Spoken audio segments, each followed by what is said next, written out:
ലോക ക്യാൻസർ ദിനമാണ്. അപ്പോൾ ഇത്തവണ നമ്മുടെ കേരള സർക്കാരിൻ്റെ പ്രധാനപ്പെട്ട ഒരു ഉദ്യമം എന്താണ്? അതാണ് നമ്മൾ ഇന്ന് ഇവിടെ തുടക്കം കുറിക്കുന്ന ഇന്നത്തെ കേളികൊട്ടുന്ന പ്രോഗ്രാം തന്നെ നടത്തിയത്.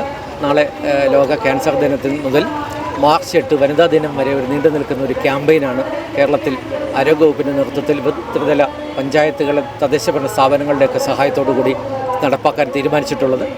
അതിൽ 30 മുതൽ 65 വയസ്സ് വരെയുള്ള സ്ത്രീകളെയാണ് നമ്മൾ ഈ ക്യാമ്പയിനകത്ത് ഫോക്കസ് ചെയ്യുന്നത്. അവരുടെ ക്യാൻസറുകൾ, ബ്രസ്റ്റ് ക്യാൻസറും സെർവൈക്കൽ ക്യാൻസർ, ഗർഭാശയ ഗള ക്യാൻസറും നേരത്തെ കണ്ടെത്തുകയാണ് ഈ ക്യാമ്പയിനിലൂടെ ലക്ഷ്യമിടുന്നത്. അങ്ങനെ കണ്ടെത്തുന്നവർക്ക് തുടർ ചികിത്സ ഉറപ്പാക്കുന്നതിന് വേണ്ടിയിട്ടാണ് ഈ ക്യാമ്പയിൻ നടപ്പാക്കുന്നത്. എന്തുകൊണ്ടാണ് സ്ത്രീകളുടെ ക്യാൻസറിന് ഈ പ്രാവശ്യം ഇത്ര ഇമ്പോർട്ടൻസ് കൊടുക്കുന്നത്? പൊതുവെ സ്ത്രീകളുടെ ക്യാൻസറുകൾ നമ്മൾ കണക്കുകൾ നോക്കിയാൽ എല്ലാ ട്രീറ്റ്മെൻറ്റ് സെൻ്ററുകളിലും ക്യാൻസർ രജിസ്റ്ററുകളിലും നോക്കിയാൽ ഏതാണ്ട് 70% ക്യാൻസറുകളും അതിൻ്റെ 4-മത്തെയോ 3-മത്തെയോ സ്റ്റേജിലാണ് ഈ ചികിത്സാലയത്തിലേക്ക് എത്തുന്നത്. അതുകൊണ്ട് തന്നെ പൂർണ്ണമായും ഫലപ്രദമായി ചികിത്സിക്കാൻ അപ്പോൾ കഴിയാറില്ല. നേരത്തെ 1-ലോ 2-ലോ അത് കണ്ടെത്താൻ കഴിഞ്ഞിരുന്നുവെങ്കിൽ പൂർണ്ണമായും ഫലപ്രദമായിട്ട് ചികിത്സിക്കാൻ കഴിയുമായിരുന്നു. 2 കാര്യങ്ങളാണ് ഇതിനകത്തുള്ളത്. ഒന്ന്, സ്തനാർബുദം. അത് സ്വയപരിശോധനയിലൂടെ സംശയിച്ചിട്ട് കണ്ടെത്താവുന്നതായിരുന്നു. ദൗർഭാഗ്യവശാൽ അത് എത്രത്തോളം ബോധവൽക്കരണം നൽകിയിട്ടും ആളുകളത് സ്വയം ചെയ്യുന്നതായിട്ട് നമുക്ക് കാണുന്നില്ല. 2-മത്തേത് ഗർഭാശയ ഗള ക്യാൻസർ ഒരു പരിശോധനയിലൂടെയാണ് നമുക്ക് സ്ഥിരീകരിക്കാൻ കഴിയുക, അതിൻ്റെ ലക്ഷണങ്ങൾ സ്ഥിരീകരിക്കാൻ കഴിയുക. അത് ഒരു പാപ്പ് ടെസ്റ്റോ അല്ലെങ്കിൽ വയാവിലി എന്ന് പറയുന്ന ഒരു ടെസ്റ്റോ ആണ്. ഈ 2 ടെസ്റ്റും ചെയ്യുന്നതിന് വേണ്ടി ഒരു ക്ലിനിക്കിൽ എന്തായാലും എത്തണം. അപ്പോൾ അതുകൊണ്ടാണ് സ്ത്രീകളിലെ ക്യാൻസറുകൾ കണ്ടെത്താൻ താമസിക്കുന്നതും അതുകൊണ്ട് തന്നെ ചികിത്സ വൈകുന്നതും അതുകൊണ്ട് മാരകമാകുന്നതും. ആ ഒരു കാരണം കൊണ്ടാണ് ഇത് വനിതകൾക്ക് മാത്രമായിട്ടുള്ള ഒരു ക്യാമ്പയിനായിട്ട് കേരളം ഈ പ്രോഗ്രാമിനെ കണ്ടെത്തുന്നത്. സ്ത്രീകളുടെ ക്യാൻസർ കണ്ടെത്താൻ വൈകുന്നതിൻ്റെ പ്രധാനപ്പെട്ട കാരണങ്ങൾ എന്തൊക്കെയായിരിക്കും? സ്ത്രീകളിലെ ക്യാൻസർ കണ്ടെത്തുന്നതിൻ്റെ പ്രധാന കാരണം അത് 2-3 വലിയ ലക്ഷണങ്ങൾ ആദ്യം ഉണ്ടാക്കുന്നില്ല എന്നാണ്. ഇപ്പോൾ സ്തനാർബുദത്തിൻ്റെ കാര്യമെടുത്താൽ സ്തനാർബുദത്തിൽ ചെറിയൊരു മുഴയാണ് ആദ്യം ഉണ്ടാവുക. വളരെ ചെറിയ മുഴ കണ്ടെത്താൻ സ്ത്രീകൾക്കും സാധാരണ കഴിയാറില്ല. അപ്പോൾ അതുകൊണ്ട് തന്നെ അത് അധികം ലക്ഷണങ്ങളില്ലാതെ പോകുന്നത് കൊണ്ട് സ്വാഭാവികമായിട്ടും അത് കണ്ടെത്തുന്നത് താമസിക്കും. 2-മത്തേത് ഗർഭാശയ ഗള ക്യാൻസറിൻ്റെ ലക്ഷണങ്ങൾ. അത് ഗർഭാശയ ഗള ക്യാൻസറിൻ്റെ മാത്രമല്ല, ഗർഭാശയ ക്യാൻസറുകളുടെയും ലക്ഷണങ്ങളാണ്. അതുകൊണ്ട് തന്നെ അത് പലപ്പോഴും ആളുകൾ മിസ് ചെയ്യും, അത് കാണാതെ തിരിച്ചറിയാതെ പോകും. ആ 2 കാരണങ്ങൾ കൊണ്ട് ഈ 2 ക്യാൻസറുകളും പലപ്പോഴും കണ്ടെത്തുന്നത് താമസിച്ചാകും. ഇപ്പോൾ സ്ത്രീകളുടെ ആരോഗ്യ പ്രശ്നങ്ങളെ കുടുംബവും സമൂഹവും വേണ്ടത്ര അഡ്രസ്സ് ചെയ്യപ്പെടുന്നില്ല എന്നൊരു തോന്നലാണോ ഇങ്ങനൊരു ഉദ്യമം? അല്ല, അതും ഒരു പരിധിവരെ ശരിയാണ്. കാരണം നമ്മളിപ്പോൾ ജെൻഡർ ന്യൂട്രൽ എന്നൊരു സ്ഥിതിയിലൊന്നും ഇപ്പോഴും എത്തിയിട്ടില്ല. തീരുമാനങ്ങൾ എടുക്കുന്നത് പലപ്പോഴും ഒരു പക്ഷത്ത് നിന്നുകൊണ്ടാണ്. ഞാൻ മിക്കവാറും വീടുകളിലൊക്കെ കാണുന്നതാണ്, അവർക്ക് ഭാര്യ അല്ലെങ്കിൽ സ്ത്രീക്ക് അസുഖമുണ്ടെങ്കിൽ അവർ സാധാരണഗതിക്ക് ചികിത്സ നാളെ എന്ന് മാറ്റിവെക്കും. അതേസമയം വീട്ടിൽ പുരുഷനോ കുട്ടികൾക്കോ ഒക്കെ അസുഖം വന്നാൽ അവരെത്രയും പെട്ടെന്ന് ആശുപത്രിയിൽ കൊണ്ടുപോകണമെന്ന് നിർബന്ധിക്കുകയും ചെയ്യും. ഇതൊരു ജെൻഡർ പെർസ്പെക്റ്റീവിൽ മാത്രമേ നമുക്ക് കാണാൻ പറ്റുള്ളൂ, അല്ലാതെ ഇതൊരു ന്യൂട്രാലിറ്റിയിൽ നിന്നുകൊണ്ട് കാണാൻ പറ്റുന്ന കാര്യമല്ല. അപ്പോൾ ആ ഒരു പ്രശ്നം നമ്മുടെ സ്ത്രീകളിലെ ആരോഗ്യ പ്രശ്നത്തെ പർവ്വതീകരിക്കുന്നുണ്ട്, അല്ലെങ്കിൽ കൂടുതൽ ദുഃഖകരമാക്കുന്നുണ്ട്. ഈ സാധാരണക്കാരായിട്ടുള്ള സ്ത്രീകളെ കൂടി ലക്ഷ്യം വെച്ചുകൊണ്ടാണോ ഇങ്ങനൊരു ഉദ്യമം? നമ്മൾ ഇതിനകത്ത് ഏറ്റവും കൂടുതൽ ഫോക്കസ് ചെയ്യുന്നത് BPL വിഭാഗത്തിൽപ്പെട്ടവർക്കാണ്. APLനെ നമ്മൾ ഒഴിവാക്കുന്നില്ല, പക്ഷേ BPLന് പൂർണ്ണമായും സൗജന്യമായ ചികിത്സ സർക്കാർ തലത്തിൽ ലഭ്യമാകും എന്ന് ഉറപ്പിക്കാനാണ് ഞങ്ങൾക്ക് കിട്ടിയ നിർദ്ദേശം.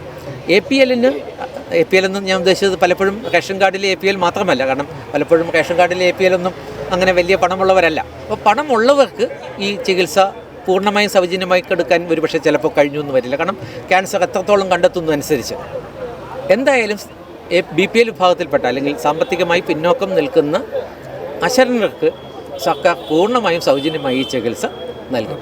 ഇപ്പോൾ കൂടുതൽ പേരിലേക്ക് എത്താൻ വേണ്ടി ഇനിയുള്ള പ്രചരണ പരിപാടികൾ എങ്ങനെയായിരിക്കും? എല്ലാ തരം പ്രചരണ പരിപാടികളും ഞാൻ ഇന്ന് ഇപ്പോൾ ജില്ലാതലത്തിൽ പഞ്ചായത്ത് പ്രസിഡന്റ്മാരെയും തദ്ദേശഭരണ സ്ഥാപന മേധാവികളുടെയും ഒരു മീറ്റിംഗ് ഇന്ന് നടത്തിയിരുന്നു. ഇന്ന് ജില്ലാ കളക്ടറുടെ നേതൃത്വത്തിൽ ജില്ലാ പഞ്ചായത്ത് പ്രസിഡന്റിൻ്റെ ഇൻചാർജിൻ്റെ നേതൃത്വത്തിൽ ജില്ലാ ക്യാൻസർ കൺട്രോൾ സമിതി കൂടിയിരുന്നു. എല്ലാ വിഭാഗം ആളുകളെയും, എല്ലാ വിഭാഗം ഉദ്യോഗസ്ഥ വൃന്ദത്തെയും ഉപയോഗിച്ചുകൊണ്ടാണ് നമ്മൾ ഈ പ്രവർത്തനം നടത്തുന്നത്, അല്ലാതെ ആരോഗ്യവകുപ്പ് തനിയല്ല. കാരണം പൊതുസമൂഹത്തിലേക്ക് ഇറങ്ങുമ്പോൾ സ്ത്രീകളുടെ കാര്യം വരുമ്പോൾ women and child department, ICDS പോലുള്ള അത്തരം ഡിപ്പാർട്ട്മെൻറ്റുകളുടെ പ്രവർത്തനം വളരെ പ്രധാനപ്പെട്ടതാണ്. ഇതുപോലെ വിദ്യാഭ്യാസ സംവിധാനങ്ങൾ, അതിലൂടെ കുട്ടികളിലൂടെ വീടുകളിലേക്ക് ഈ സന്ദേശങ്ങൾ എത്തിക്കാൻ കഴിയും. അപ്പോൾ അങ്ങനെ എല്ലാവരിലൂടെയും കഴിയുന്നത്തോളം ആളുകളിലൂടെ ഈ സന്ദേശം എത്തിക്കുക എന്നാണ് നമ്മൾ ലക്ഷ്യമിട്ടിട്ടുള്ളത്. അതോടൊപ്പം ജില്ല കഴിയുമെങ്കിൽ ഒരു ബ്രാൻഡ് അംബാസഡറെ വെക്കാനായിട്ട് ഉദ്ദേശിക്കുന്നുണ്ട്. ഞങ്ങളുടെ എല്ലാം മനസ്സിൽ ക്യാൻസർ സ്ഥിരീകരിച്ച് ചികിത്സിച്ച് ഭേദമായി അതിൻ്റെ പ്രചരണം നടത്തുന്ന ശ്രീമതി നിഷ ജോസ് കെ മാണി, അവർ ഇതിനകത്ത് ഇപ്പോൾ ഒരു ഓൾ കേരള ഒരു ക്യാമ്പയിൻ നടത്തുന്നുണ്ട്. അവരോട് ഞങ്ങൾ അഭ്യർത്ഥിക്കാനായിട്ട് ഇന്നത്തെ കമ്മിറ്റി തീരുമാനിച്ചിട്ടുണ്ട് അംബാസഡർ ആവാനായിട്ട്. അത് ഇനിയിപ്പോൾ അവരുടെ ഉത്തരം നമുക്ക് കിട്ടേണ്ടതുണ്ട്, കാരണം ഇന്ന് ഉച്ച കഴിഞ്ഞിട്ടാണ് ആ മീറ്റിംഗ് നടന്നത്.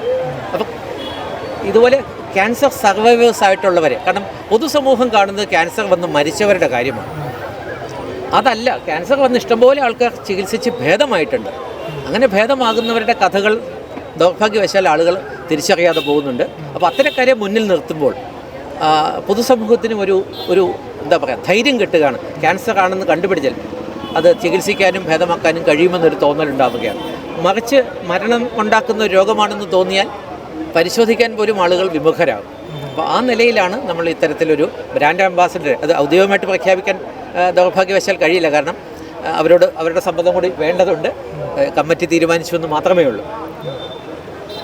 അപ്പോൾ ഒരു ചോദ്യം കൂടി, ഗ്രാസ് റൂട്ട് ലെവലിലേക്ക് ഈ ഒരു ഉദ്യമത്തെ എത്തിക്കാൻ പറ്റുമെന്ന് വിശ്വാസമുണ്ടോ? തീർച്ചയായിട്ടും. കാരണം നമുക്ക് ആരോഗ്യവകുപ്പിന് തന്നെ ഒരു വലിയ സിസ്റ്റമുണ്ട്. കാരണം ഗ്രാസ് റൂട്ട് ലെവലിൽ ഒരു 2-3 വാർഡുകൾ ചേരുന്ന ഒരു സ്ഥലത്തൊരു ജനകീയാരോഗ്യ കേന്ദ്രമുണ്ട്.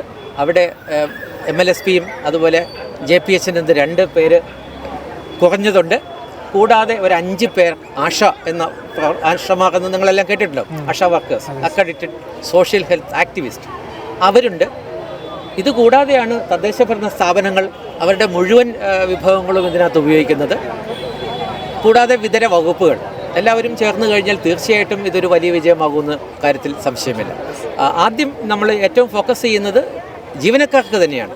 ഈ പരിശോധന ജീവനക്കാർ പൂർത്തീകരിക്കണമെന്നാണ് മന്ത്രി തന്നെ നിർദ്ദേശിച്ചിട്ടുള്ളത്. അപ്പോൾ അതുകൊണ്ട് തന്നെ തദ്ദേശഭരണ സ്ഥാപനങ്ങളിലെ സ്ത്രീ ജീവനക്കാർ, ആരോഗ്യവകുപ്പിലെ സ്ത്രീ ജീവനക്കാർ, റവന്യൂ വകുപ്പിലെ സ്ത്രീ ജീവനക്കാർ, ഇങ്ങനെ ഇതര വകുപ്പുകളിലെ സ്ത്രീ ജീവനക്കാർ, അതുപോലെ പുരുഷ ജീവനക്കാരുടെ പങ്കാളികൾ, ഇവരെല്ലാം പരിശോധിക്കാൻ നമ്മൾ ഈ ആദ്യത്തെ ആഴ്ചകളിൽ നടപ്പാക്കാനാണ് തീരുമാനിച്ചിട്ടുള്ളത്. അത് വിജയകരമാവുമെന്ന് തന്നെയാണ് നമ്മളെല്ലാം പ്രതീക്ഷ. ഞാൻ ഡോക്ടർ വിദ്യാധരൻ, ഞാൻ ഈ പ്രോഗ്രാമിൻ്റെ നോഡൽ ഓഫീസറാണ് ജില്ലാതലത്തിൽ. ഡെപ്യൂട്ടി DMO ആണ് കോട്ടയത്ത്. Thank you sir. Thank you so much.